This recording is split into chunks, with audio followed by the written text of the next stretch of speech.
Hi friends, പാഠപുസ്തകത്തിലേക്ക് സ്വാഗതം. ഇന്ന് പഠിക്കുന്നത് കേരള നവോത്ഥാനത്തിൽ നിന്ന് തൈക്കാട് അയ്യയെക്കുറിച്ചാണ്. തൈക്കാട് അയ്യ ജനിച്ചത് 1814 നഗലപുരം, തമിഴ്നാടാണ്. തമിഴ്നാട്ടിലെ നഗലപുരത്തിലാണ് 1814 തൈക്കാട് അയ്യ ജനിച്ചത്. അദ്ദേഹത്തിൻ്റെ പിതാവിൻ്റെ നാമം മുത്തുകുമാരൻ എന്നും മാതാവിൻ്റെ നാമം രുക്മിണി അമ്മാളെന്നുമാണ്. പിതാവിൻ്റെ നാമം എന്താ? മുത്തുകുമാരൻ. മാതാവിൻ്റെ നാമം രുക്മിണി അമ്മാൾ എന്നാണ്. അദ്ദേഹത്തിൻ്റെ പത്നിയുടെ നാമം കമലമ്മാൾ എന്നാണ്. അദ്ദേഹത്തിൻ്റെ പത്നിയുടെ നാമം എന്താ? കമലമ്മാൾ. അദ്ദേഹം അറിയപ്പെടുന്ന യഥാർത്ഥ നാമം ശുഭരായൻ. അദ്ദേഹത്തിൻ്റെ യഥാർത്ഥ നാമം എന്താ? ശുഭരായൻ എന്നായിരുന്നു തൈക്കാട് അയ്യയുടെ യഥാർത്ഥ നാമം. അദ്ദേഹം അറിയപ്പെട്ടിരുന്ന മറ്റു നാമങ്ങളാണ് ശിവരാജയോഗി, സൂപ്രണ്ട് അയ്യ, ഹടയോ ഗോപദേഷ്ട. ശിവരാജയോഗി, സൂപ്രണ്ട് അയ്യ, ഹടയോ ഗോപദേഷ്ട എന്നിങ്ങനെയൊക്കെ അറിയപ്പെട്ടിരുന്നത് ആരാണ്? തൈക്കാട് അയ്യയാണ്. അദ്ദേഹം ഏത് സമുദായത്തിലാണ് ജനിച്ചത്? അദ്ദേഹം വെള്ളാള സമുദായത്തിലാണ് ജനിച്ചത്. അദ്ദേഹം ടിപ്പുവിൻ്റെ പടയോട്ടക്കാലത്ത് മലബാറിൽ നിന്ന് തമിഴ്നാട്ടിലേക്ക് താമസം മാറിയവരാണ് അദ്ദേഹത്തിൻ്റെ പൂർവികർ. സുബ്രഹ്മണ്യനായിരുന്നു അവരുടെ കുടുംബദേവത. ടിപ്പുവിൻ്റെ പടയോട്ടക്കാലത്ത് മലബാറിൽ നിന്ന് തമിഴ്നാട്ടിലേക്ക് കുടിയേറിയവരാണ് ഇദ്ദേഹത്തിൻ്റെ തൈക്കാട് അയ്യയുടെ കുടുംബക്കാർ. കുടുംബജീവിതം നയിച്ചിരുന്ന ഈ ഒരു യോഗിയായിരുന്നു തൈക്കാട് അയ്യ. അദ്ദേഹം 19-ാം നൂറ്റാണ്ടിൽ പന്തിഭോജനം ആരംഭിക്കുകയും മഹാത്മാഗാന്ധി പോലും പന്തിഭോജനത്തെക്കുറിച്ച് ആ കാലഘട്ടത്തിൽ ചിന്തിച്ചിരുന്നില്ല എന്നുള്ളതാണ് സത്യം. അദ്ദേഹം 19-ാം നൂറ്റാണ്ടിൽ പന്തിഭോജനം ആരംഭിച്ചു. ഏതൊരു യോഗിക്കും വിഗ്രഹപ്രതിഷ്ഠ നടത്താനാവുമെന്ന അദ്ദേഹത്തിൻ്റെ വാദഗതി അരുവിപ്പുറം ശിവപ്രതിഷ്ഠ നടത്താൻ ശ്രീനാരായണ ഗുരുവിന് പ്രചോദനമായി. എന്താണ്? ഏതൊരു യോഗിക്കും വിഗ്രഹപ്രതിഷ്ഠ നടത്താനാവുമെന്ന അദ്ദേഹത്തിൻ്റെ വാദഗതി ആർക്ക് ഹെൽപ്പായി? അരുവിപ്പുറത്ത് ശിവപ്രതിഷ്ഠ നടത്താൻ ശ്രീനാരായണ ഗുരുവിന് പ്രചോദനമായി. ശ്രീനാരായണ ഗുരുവിന് മാത്രമല്ല, ചട്ടമ്പി സ്വാമികൾക്കും അയ്യങ്കാളിക്കും മാർഗദർശിയായിരുന്നു തൈക്കാട് അയ്യ. അപ്പോൾ ഗുരുവിൻ്റെ ഗുരു എന്നറിയപ്പെടുന്നതാണ് തൈക്കാട് അയ്യ. അതെന്തുകൊണ്ടാണെന്ന് മനസ്സിലായല്ലോ. ഏതൊരു യോഗിക്കും വിഗ്രഹപ്രതിഷ്ഠ നടത്താനാവുമെന്ന് അദ്ദേഹം വാദഗതി അരുവിപ്പുറം ശിവപ്രതിഷ്ഠ നടത്താൻ ശ്രീനാരായണ ഗുരുവിന് പ്രചോദനമായി. അതുകൊണ്ടാണ് അദ്ദേഹത്തെ ഗുരുവിൻ്റെ ഗുരു എന്ന് വിശേഷിപ്പിക്കുന്നത്. സദാനന്ദ സ്വാമി എന്ന പേരിൽ അറിയപ്പെടുന്ന നവോത്ഥാന നായകനും തൈക്കാട് അയ്യയാണ്. സദാനന്ദ സ്വാമി എന്നും അദ്ദേഹം അറിയപ്പെട്ടിരുന്നു. ശ്രീനാരായണ ഗുരുവിന് മാത്രമല്ല, ചട്ടമ്പി സ്വാമികൾക്കും അയ്യങ്കാളിക്കും മാർഗദർശിയായിരുന്നു തൈക്കാട് അയ്യ. இந்த ഉലകിലെ ഒരേ ഒരു ജാതി താൻ, ഒരേ ഒരു മതം താൻ, ഒരേ ഒരു കടവുൾ താൻ എന്ന തൈക്കാട് അയ്യയുടെ വചനം മലയാളത്തിൻ്റെ പരിഭാഷയായ ഒരു ജാതി ഒരു മതം ഒരു ദൈവം പ്രസിദ്ധമാക്കിയതാരാണ്? ശ്രീനാരായണ ഗുരുവാണ്. അപ്പോൾ അത് ശ്രീനാരായണ ഗുരു പറഞ്ഞപ്പോൾ ഒരു ജാതി ഒരു മതം ഒരു ദൈവം എന്നായിരുന്നു. എന്നാൽ അത് തൈക്കാട് അയ്യ പറയുമ്പോൾ എന്താ? இந்த ഉലകിലെ ഒരേ ഒരു ജാതി താൻ, ഒരേ ഒരു മതം താൻ, ഒരേ ഒരു കടവുൾ താൻ. ഇങ്ങനെ പറഞ്ഞതാരാണ്? തൈക്കാട് അയ്യ. 12-ാം വയസ്സിലാണ് ശുഭരായൻ ആത്മീയ മാർഗം സ്വീകരിച്ചത്. അദ്ദേഹം ആത്മീയ മാർഗം സ്വീകരിച്ചത് 12-ാം വയസ്സിലാണ്. 16-ാം വയസ്സിൽ അദ്ദേഹം ഗുരുക്കന്മാരോടൊപ്പം ബർമ്മ, സിംഗപ്പൂർ, പെനാങ്, ആഫ്രിക്ക എന്നിവിടങ്ങളിൽ പോയി. ഈ കാലയളവിൽ അദ്ദേഹം യോഗവിദ്യയിൽ അതീവ നൈപുണ്യം കൈവരിച്ചു.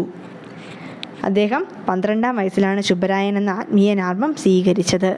16-ാം വയസ്സിൽ അദ്ദേഹം എന്തായി? ഗുരുക്കന്മാരോടൊപ്പം ബർമ്മ, സിംഗപ്പൂർ, പെനാങ്, ആഫ്രിക്ക എന്നിവിടങ്ങളിൽ പോയി.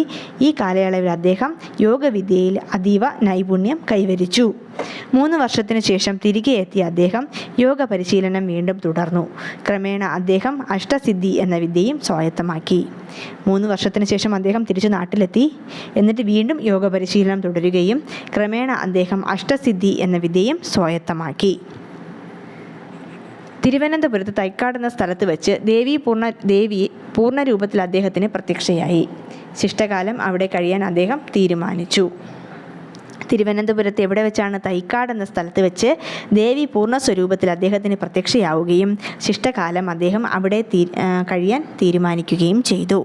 അയ്യയുടെ ആത്മീയ പ്രഭാവത്തെക്കുറിച്ചറിഞ്ഞ് തിരുവിതാംകൂർ മഹാരാജാവ് സ്വാതി തിരുനാൾ അദ്ദേഹത്തെ കൊട്ടാരത്തിലേക്ക് ക്ഷണിക്കുകയും ശിഷ്യത്വം സ്വീകരിക്കുകയും ചെയ്തു. അപ്പോൾ സ്വാതി തിരുനാൾ ആരുടെ ശിഷ്യനാണ്? തൈക്കാട് അയ്യയുടെ ശിഷ്യനാണ്. തൈക്കാട് അയ്യയുടെ ശിഷ്യനായി തീർന്ന തിരുവിതാംകൂർ രാജാവ് ആരാണെന്ന് ചോദിച്ചു കഴിഞ്ഞാൽ സ്വാതി തിരുനാളാണ്. അതെങ്ങനെയാ? തിരുവനന്തപുരത്ത് തൈക്കാട് അയ്യയുടെ ആത്മീയ പ്രഭാവത്തെക്കുറിച്ച് അറിഞ്ഞ് തിരുവിതാംകൂർ മഹാരാജാവായ സ്വാതി തിരുനാൾ കൊട്ടാരത്തിലേക്ക് അദ്ദേഹത്തെ ക്ഷണിക്കുകയും ശിഷ്യത്വം സ്വീകരിക്കുകയും ചെയ്തു. നാഗർകോവിലെ സ്വാമിത്തോപ്പിലുള്ള ശ്രീ വൈകുണ്ഠപാദരെയും തൈക്കാട് അയ്യ സന്ദർശിച്ചു. അപ്പോൾ വൈകുണ്ഠസ്വാമിയെയും തൈക്കാട് അയ്യ സന്ദർശിച്ചിട്ടുണ്ട്. തൻ്റെ പിതാവ് കാശിക്ക് പോയപ്പോൾ അയ്യയ്ക്ക് കുടുംബത്തെ സംരക്ഷിക്കേണ്ട ചുമതല വന്നു ചേർന്നു. ഗുരുവിൻ്റെ നിർദ്ദേശപ്രകാരം കൊല്ലം സ്വദേശിനിയായ കമലമ്മാളെ അദ്ദേഹം വിവാഹം കഴിക്കുകയും അവർക്ക് 3 ആൺമക്കളും 2 പെൺമക്കളും ജനിക്കുകയും ചെയ്തു. അദ്ദേഹം കുടുംബസ്ഥനായി ജീവിക്കുന്ന ഒരു നവോത്ഥാന നായകനായിരുന്നു. അദ്ദേഹം ഒരു കല്യാണം കഴിച്ചു. അവരുടെ പേരെന്താ? കമലമ്മാൾ. അദ്ദേഹത്തിൻ്റെ ഭാര്യയുടെ പേരാണ് കമലമ്മാൾ. കുടുംബജീവിതത്തിൽ കഴിയുമ്പോഴും അയ്യ ആത്മീയ പ്രവർത്തനങ്ങൾ തുടരുന്നുണ്ടായിരുന്നു. അദ്ദേഹത്തിൻ്റെ ശിഷ്യരിൽ നാനാജാതി മതസ്ഥർ ഉണ്ടായിരുന്നു. അദ്ദേഹത്തിന് ഒത്തിരി ശിഷ്യന്മാരുണ്ടായിരുന്നു. നമുക്കത് ലാസ്റ്റ് പറയാം. ചെന്നൈയിലെ പട്ടാള ക്യാമ്പിലേക്ക് സാധനങ്ങൾ എത്തിച്ചു കൊടുക്കുന്ന ജോലിയും അദ്ദേഹം നിർവഹിച്ചിരുന്നു. ഇത് മെസ് സെക്രട്ടറി മാക്ഗ്രിഗറുമായുള്ള പരിചയത്തിനിടയാക്കി. ആരുമായിട്ട്? അതിന് ചെന്നൈ പട്ടാള ക്യാമ്പിലെ മെസ് സെക്രട്ടറി ആയിരുന്ന മാക്ഗ്രിഗറുമായുള്ള പരിചയത്തിനിടയാക്കി. അദ്ദേഹം അയ്യയിൽ നിന്ന് തമിഴും യോഗയും പഠിച്ചു. അപ്പോൾ അദ്ദേഹത്തിൻ്റെ വിദേശിയായ സെക്രട്ടറിയാണ് മാക്ഗ്രിഗർ. ആയില്യം തിരുനാൾ രാജാവിൻ്റെ കാലത്ത് മാക്ഗ്രിഗർ തിരുവിതാംകൂറിലുള്ള റെസിഡൻ്റായി നിയമിതനായി. മാക്ഗ്രിഗറുടെ നിർദ്ദേശപ്രകാരം രാജാവ് അയ്യയെ തൈക്കാട് റെസിഡൻസിയുടെ മാനേജറായി നിയമിച്ചു. 1873 മുതൽ 1909 സമാധിയാകും വരെ അയ്യ ആ പദവിയിൽ തുടർന്നു. സഹപ്രവർത്തകർ അദ്ദേഹത്തെ ബഹുമാന പുരസ്കാരം സൂപ്രണ്ട് അയ്യ എന്ന് വിളിച്ചു. അപ്പോൾ എങ്ങനെയാണ് അദ്ദേഹത്തിന് സൂപ്രണ്ട് അയ്യ എന്ന് പേര് ലഭിച്ചത്? ചെന്നൈയിലെ പട്ടാള ക്യാമ്പിലേക്ക് സാധനങ്ങൾ കൊടുക്കുന്ന ജോലി നിർവഹിച്ചിരുന്നു അല്ലേ?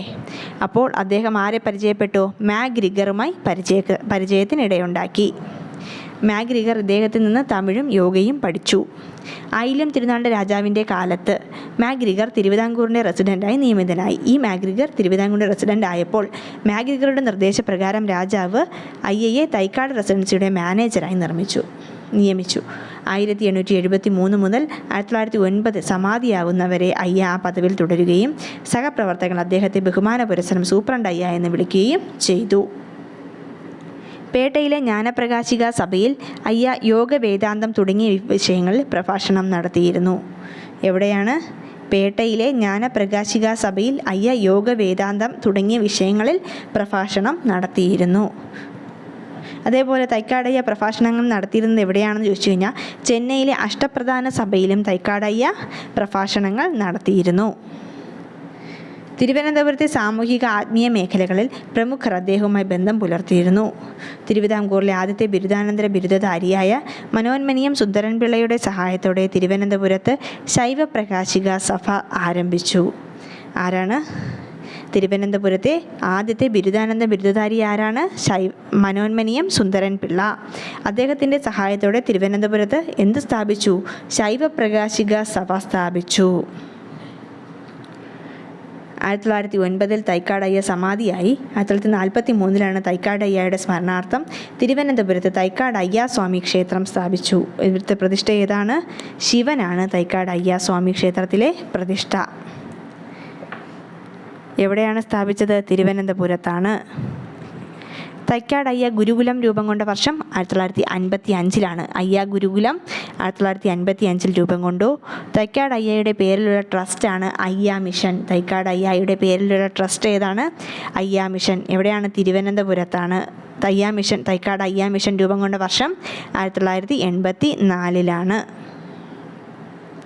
ആരുടെ ആവശ്യപ്രകാരമാണ് സ്വാതി തിരുനാൾ വൈകുണ്ഠസ്വാമിയെ ജയിലിൽ നിന്ന് മോചിപ്പിച്ചതെന്ന് ചോദിച്ചാൽ തൈക്കാട് അയ്യ ഗുരുവിൻ്റെ. അപ്പോൾ സ്വാതി തിരുനാൾ ആരുടെ ശിഷ്യനായിരുന്നു? തൈക്കാട് അയ്യ ഗുരുവിൻ്റെ ശിഷ്യനായിരുന്നു. അതുകൊണ്ടാണ് വൈകുണ്ഠസ്വാമിയെ ജയിലിൽ നിന്ന് മോചിപ്പിക്കാൻ തൈക്കാട് അയ്യ റെക്കമെൻഡ് ചെയ്തത് അല്ലേ? അപ്പോൾ തൈക്കാട് അയ്യ സ്വാമിയുടെ ശിഷ്യന്മാരാരൊക്കെയാണെന്ന് നമുക്കൊന്ന് നോക്കാം. ശ്രീനാരായണ ഗുരു, ചട്ടമ്പി സ്വാമികൾ, അയ്യങ്കാളി, സ്വാതി തിരുനാൾ, തക്കല പീർ മുഹമ്മദ്, കേരളവർമ്മ വലിയകോയി തമ്പുരാൻ, രാജ രവിവർമ്മ, അപ്പാവു വക്കീൽ, പേട്ട ഫെർണാണ്ടസ്, സ്വയം പ്രകാശിനി യോഗിനി അമ്മ, വെളുത്തേരി കേശവൻ വൈദ്യർ. അദ്ദേഹത്തിൻ്റെ ശിഷ്യരാണിവരെല്ലാം. അദ്ദേഹത്തിൻ്റെ വനിതാ ശിഷ്യ ആരായിരുന്നു? സ്വയം പ്രകാശിനി യോഗിനി അമ്മയായിരുന്നു വനിതാ ശിഷ്യ. അദ്ദേഹത്തിൻ്റെ ശിഷ്യനായി തീർന്ന തിരുവിതാംകൂർ രാജാവാണ് സ്വാതി തിരുനാൾ. അപ്പോൾ നമുക്കൊന്നുകൂടെ നോക്കാം. ജനനമെന്ന 1814 ജനിച്ചു. ജന്മസ്ഥലം എവിടെയാണ്? നഗലപുരം, തമിഴ്നാട്. പിതാവ് മുത്തുകുമാരൻ, മാതാവ് രുക്മിണി അമ്മാൾ. പത്നിയുടെ പേരെന്താ? കമലമ്മാൾ. യഥാർത്ഥ നാമമാണ് സുബ്ബരായൻ. അദ്ദേഹം അറിയപ്പെട്ടിരുന്ന മറ്റു നാമങ്ങളാണ് ശിവരാജയോഗി, സൂപ്രണ്ടയ്യ, ഹടയോ, ഗോപതേഷ്ട. അദ്ദേഹത്തിൻ്റെ സമുദായം എന്താണ്? വെള്ളാള സമുദായം. പന്തിഭോജനം ആരംഭിച്ച നവോത്ഥാന പരിഷ്കർത്താവാണ് തൈക്കാട് അയ്യ. തൈക്കാട് അയ്യയെ ആത്മീയമായി സ്വാധീനിച്ച തമിഴ് സന്യാസിമാരാണ് സച്ചിദാനന്ദ മഹാരാജും ചിട്ടിപ്പരദേശിയും. നേരത്തെ പറഞ്ഞിട്ടില്ല. തൈക്കാട് അയ്യയെ ആത്മീയമായി സ്വാധീനിച്ച തമിഴ് സന്യാസിമാരാരൊക്കെയായിരുന്നു? സച്ചിദാനന്ദ മഹാരാജാവും ചിട്ടിപ്പരദേശിയുമായിരുന്നു. ഗുരുവിൻ്റെ ഗുരു എന്ന് വിശേഷിപ്പിക്കുന്ന നവോത്ഥാന നായകനാരാണ്? തൈക്കാട് അയ്യ. സദാനന്ദ സ്വാമി എന്ന പേരിലും അദ്ദേഹം അറിയപ്പെട്ടിരുന്നു. ഏതൊരു യോഗിക്കും വിഗ്രഹപ്രതിഷ്ഠ നടത്താമെന്ന് വാദിച്ച നവോത്ഥാന നായകനായിരുന്നു തൈക്കാട് അയ്യ. സവർണവർഗം അയ്യാ ഗുരുവിനെ അപഹസിച്ച് വിളിച്ചിരുന്ന പേരെന്താ? പാണ്ടിപ്പറയനെന്നായിരുന്നു അദ്ദേഹത്തെ സവർണവർഗം അയ്യാ ഗുരുവിനെ അപഹസിച്ച് വിളിച്ചിരുന്ന പേര്. തൈക്കാട് അയ്യയുടെ ആകെ ശിഷ്യന്മാർ 51 ശിഷ്യന്മാരോളം അദ്ദേഹത്തിനുണ്ടായിരുന്നു. അതിൽ പ്രശസ്തരായ മറ്റു പലരും അദ്ദേഹത്തിൻ്റെ ശിഷ്യന്മാർ തന്നെ ആയിരുന്നു. തൈക്കാട് അയ്യയുടെ വനിതാ ശിഷ്യയാണ് സ്വയം പ്രകാശിനി യോഗിനി അമ്മ. തൈക്കാട് അയ്യയുടെ ശിഷ്യനായി തീർന്ന തിരുവിതാംകൂർ രാജാവാണ് സോതി തിരുനാൾ. ആരുടെ ആവശ്യപ്രകാരമാണ് ഈ സോതി തിരുനാൾ വൈകുണ്ഠസ്വാമിയെ ജയിലിൽ നിന്ന് മോചിപ്പിച്ചത്? തൈക്കാട് അയ്യ ഗുരുവിൻ്റെ. இந்த ഉലകത്തിൽ ഒരേ ഒരു ജാതി താൻ, ഒരേ ഒരു മതം താൻ, ഒരേ ഒരു കടവുൾ താൻ എന്ന പ്രശസ്തമായ മുദ്രാവാക്യം പിൽക്കാലത്ത് തൈക്കാട് അയ്യയുടെ ഏത് ശിഷ്യൻ വഴിയാണ് പ്രശസ്തമായത്? ശ്രീനാരായണ ഗുരു. തൈക്കാട് അയ്യ പ്രഭാഷണങ്ങൾ നടത്തിയിരുന്നത് ചെന്നൈയിലെ അഷ്ടപ്രധാന സഭയിലായിരുന്നു. ആയില്യം തിരുനാൾ മഹാരാജാവിൻ്റെ കാലത്ത് തൈക്കാട് അയ്യയെ തൈക്കാട് റെസിഡൻസിയിലെ മാനേജറായി നിയോഗിച്ചതാരാണ്? മാഗ് ഗ്രിഗർ. സാനഡു എന്ന ഔദ്യോഗിക വസതിയിൽ താമസിച്ചിരുന്ന നവോത്ഥാന നായകനാണ് തൈക്കാട് അയ്യ. തൈക്കാട് അയ്യ താമസിച്ചിരുന്ന ഔദ്യോഗിക വസതിയുടെ പേരെന്താണ്? സാനഡു. മനോന്മനീയം സുന്ദരൻപിള്ളയുടെ സഹായത്തോടെ തൈക്കാട് അയ്യ സ്ഥാപിച്ച ആത്മീയ കേന്ദ്രം ഏതാണ്? ശൈവപ്രകാശ സഭ. എവിടെയാണ്? ചാലയിലാണ് കേട്ടോ അത്. ശൈവപ്രകാശ സഭ. തൈക്കാട് അയ്യയുടെ സ്മരണാർത്ഥം അയ്യാസ്വാമി ക്ഷേത്രം സ്ഥാപിച്ചത് തിരുവനന്തപുരത്താണ്. 1943 തൈക്കാട് അയ്യാസ്വാമി ക്ഷേത്രത്തിലെ പ്രധാന ആരാധനാമൂർത്തി ശിവനാണ്. അയ്യ ഗുരുകുലം രൂപം കൊണ്ട വർഷം 1955. തൈക്കാട് അയ്യയുടെ പേരിലുള്ള ട്രസ്റ്റാണ് അയ്യ മിഷൻ. തൈക്കാട് അയ്യ മിഷൻ രൂപം കൊണ്ട വർഷം 1984. അദ്ദേഹത്തിൻ്റെ പ്രധാന ശിഷ്യന്മാർ, അദ്ദേഹത്തിന് 51ഓളം ശിഷ്യന്മാരുണ്ടായിരുന്നു. പ്രധാനികളാണ് ശ്രീനാരായണ ഗുരു, ചട്ടമ്പി സ്വാമികൾ, അയ്യങ്കാളി, സോതി തിരുനാൾ, തക്കല പീർ മുഹമ്മദ്, കേരളവർമ്മ വലിയ കോയി തമ്പുരാൻ, രാജ രവിവർമ്മ, അപ്പാവു വക്കീൽ, പേട്ട ഫെർണാണ്ടസ്, സ്വയം പ്രകാശിനി യോഗിനി അമ്മ, വെളുത്തേരി കേശവൻ വൈദ്യർ. അദ്ദേഹത്തിൻ്റെ പ്രധാന കൃതികളാണ് രാമായണം സുന്ദരകാന്ഡം, രാമായണം പാട്ട്, ബ്രഹ്മോത്തരകാന്ഡം, ഉള്ളൂർ അമരാന്ത ഗുഹൻ, തിരുവാവൂർ മുരുകൻ, എൻ്റെ കാശി യാത്ര. അദ്ദേഹം അന്തരിച്ചത് 1909 ജൂലൈ 20 അദ്ദേഹം അന്തരിച്ചത് 1909 ജൂലൈ 20. അപ്പോൾ ക്ലാസ് ഇഷ്ടപ്പെട്ടെങ്കിൽ ലൈക്ക് ചെയ്യുക, സബ്സ്ക്രൈബ് ചെയ്യുക. Thank you.